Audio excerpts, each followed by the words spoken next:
Alright everyone, I'm back with another Wi-Fi battle, and this battle is going to be up against robinhood44. This is a guy I found on somewhere on Twitch, and here I'm actually going to use another completely different team, and this one's actually going to use consist of Sharpedo.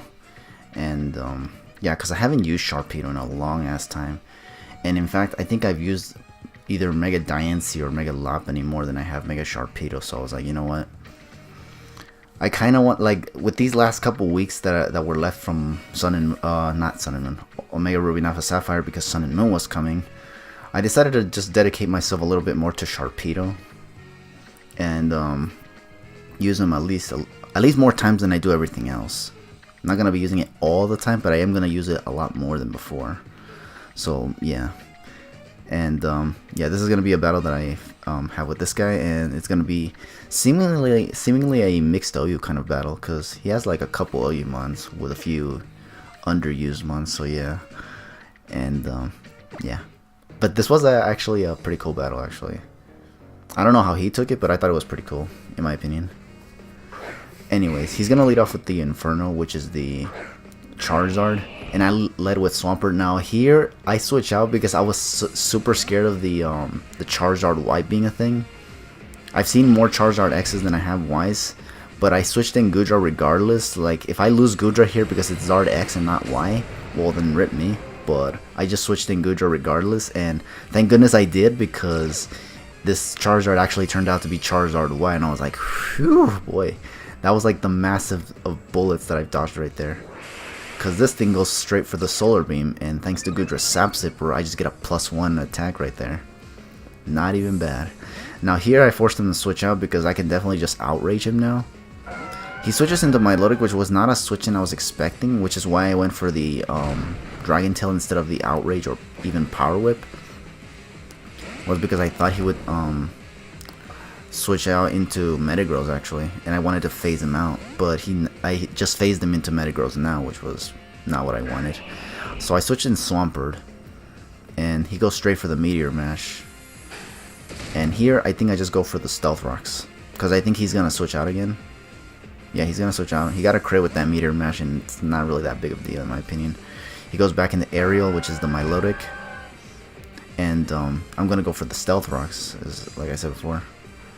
And here, I think here I stay in thinking he'd try to switch out.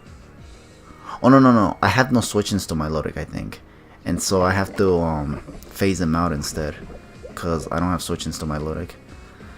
So I roar it out. I don't care about the Toxic, honestly, and I just phase him back into the Charizard Y.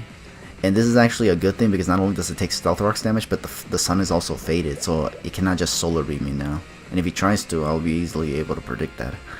Here he's gonna go for the Roost, and I know they can carry Roost, but I wasn't expecting him to carry Roost. I actually kind of thought he would switch out, even though, looking back on it now, the fact that he can not switch into Rocks once again kind of makes me feel like, you know what, that made more sense. But I went for another Scald here, just thinking that he would maybe either switch out or just try to attack me. But then here I just ultimately decided to just switch out and go back into Goodra in case he does Roost, because now I'm more than convinced that this Charizard Y doesn't really have much for Goodra. Now here, because he switched in Milotic initially, I actually predicted him to switch back into Milotic, so I went for the Outrage here, and he's just going to go into Metal Source, which is the Metagross. And then here I go for Outrage, and because I'm now locked into Outrage, I have to stay in and just do as much damage as I can to this Metagross. If it has Ice Punch, well then rip me again. But yeah, I don't kill it. I get a crit with Outrage. That doesn't matter, because I'm pretty sure I would have been able to 3-shot this thing anyway, because this Goodra I think was Choice Banded, so yeah. And here, he's going to go for Meteor Mash, does over half to Goodra, then goes for a Bullet Punch because he knows he can't outspeed the Goodra. And I just go for a third Outrage, which thankfully was the third Outrage I could have gotten. But, and yeah, I do get to finish off this Goodra with just a resisted move, which is actually really, really crazy. But now he's just going to send out Breluche, which is this Breloom. And I didn't want to switch out thinking that he'd probably Spore me, so I just stayed in. But he just goes for Mach Punch and finishes off Goodra, which is unfortunate, but Goodra did put in a lot of work in my opinion, actually, believe it or not. And I'm just gonna go into Braviary now, because this Braviary actually can just pressure this team quite hard, actually, especially because the rocks are up right now. Now, scaring him into thinking, since I made him here thinking to, since I made him think I was gonna go for the Brave Bird or return here, I just U-turned because I had a feeling he'd switch out. And he's gonna go into Rock and Roll, which is this Dawn fan. I U-turned, thankfully, and I'm just gonna send in Swampert. I think here though, I just went for a Scald again, because there was literally nothing I can do to this thing. And then, yeah, he's gonna switch out. And goes back into my Milotic, yeah. And I think here I went for the Scald, yeah. Okay, I went for Scald thinking he might stay in, because I have predicted him a couple times to switch out. So I was like, okay. And then here, I think he recovers, and I take advantage of this to switch out and go into Cofagrigus. An idea came to mind here. Since this thing has leftovers, I wanted to use Cofagrigus and go for the knockoff, basically. So I predicted him to recover, so thankfully I don't have to worry about taking a Toxic just yet. And this thing is going to consume more leftovers, and I'm like, you know what? These leftovers are not letting me progress any further, so what I'm going to do here is go for the knockoff. It is going to land a Toxic on my Cofagrigus, but once again, this kind of gave me an idea. What I'm going to do here is knock off the leftovers so that it stops getting recovery every time it keeps spamming recover. And then here, he's going to go for the Scald, and I'm fine with this. Because here I'm going to try to go for Will-O-Wisp so I can get the Hex off, but I miss, so yeah. I'm not going to say that it sucks, because giving my Milotic a defense boost is probably just as bad as not landing that Will-O-Wisp, honestly. But I just wanted to go for it just so I can get the Hex off and do a lot of damage, but I wasn't able to. So here what I do now is just go for Pain Splits. And since I'm Toxic, now what he has to do is decide whether he wants to let his Milotic get weakened or not. But then how does, yeah, so because look, the poison is racking up, and seemingly he just keeps going for Recover and Scald, so basically just Toxic stalling me. And I was thinking, okay, if you're gonna keep recovering and then Scalding, I'm just gonna keep Pain Splitting so that your Milotic is weakened by the time the Scald reaches to the orange point, and you're just gonna get Pain Splitted, and then I'm gonna die to poison basically, and then I'm gonna get a free switch in on my choice while my Milotic is weakened. That's basically the plan here so far, as he goes for more Scalds with the Milotic.